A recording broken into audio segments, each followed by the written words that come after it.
So you want to be a spy main.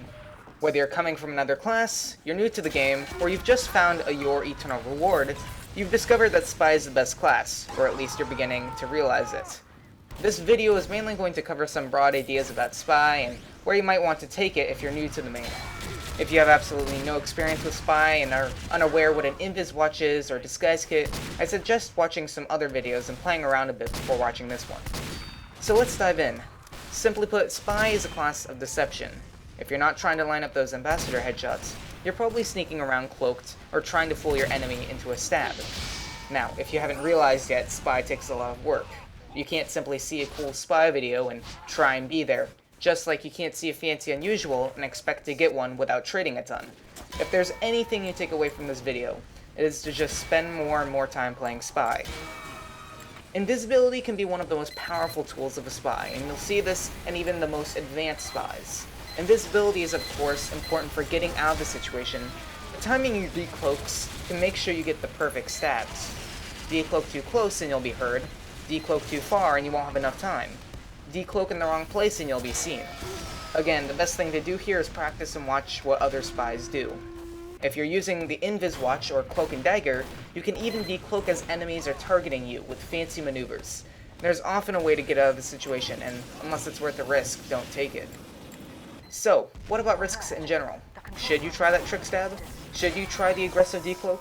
Should you go for the stab in front of the sentry? Well, often it depends on the context and your own judgment about what it contributes to the game. As you improve, however, taking more and more risks can push you to your limits and start to show you what you can and cannot do as spy. For example, if you're interested in trick stabs, I wouldn't recommend trying the fanciest ones and then getting frustrated when you're unable to do it. But I do recommend trying a corner stab on a pub even if you only have a 1 in 4 chance of getting it. The more you do it, the higher your odds will be. And this trick stab thing I keep talking about. I've been light with the term because, although I enjoy attempting them a lot myself, there are many spies who prefer to play more traditionally.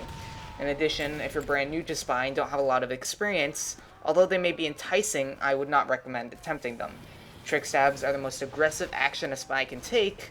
The more you do it, the more you train yourself to be aggressive, and the more you'll die as spy, because you're unable to keep the basics. Cloak, disguise, stab, and repeat.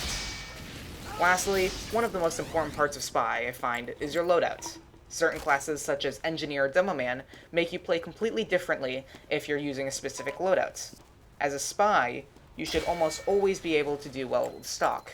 In fact, you should familiarize yourself with all the weapons to the point where the item server will go down and it will not completely throw you off.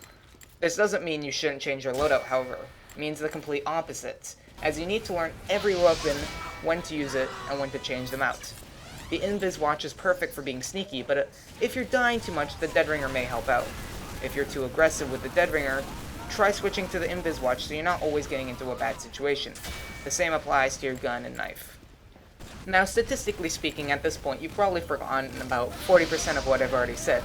So this is the part where you need to open your ears nice and wide. Play spy more. Watch videos on spy. Spectate others playing spy. And lastly, if you can play default spy without any issues, you'll be able to learn everything else that amazes you. Thanks guys, and I'll see you next time.